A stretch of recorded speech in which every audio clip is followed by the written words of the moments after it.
Hey, my name is Steve and I want to show you the 6-foot straight cable Onguard bike lock that I bought.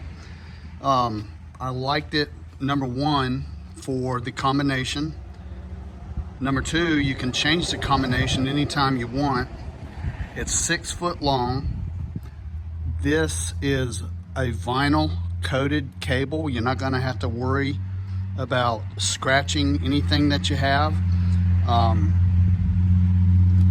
It's a very high quality lock, and the fact that this cable, you can actually loop it and make it small and wrap it around part of your bicycle frame for transport, or in a bike bag, or anything like that.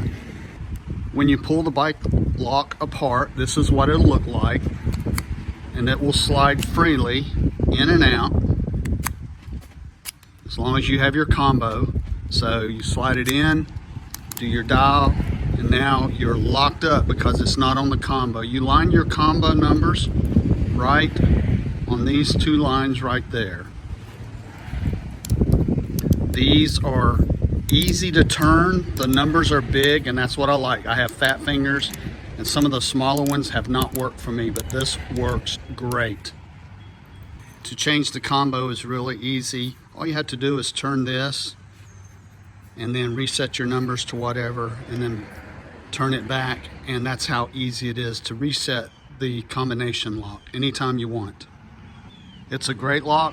I recommend it. I hope you have found this video helpful.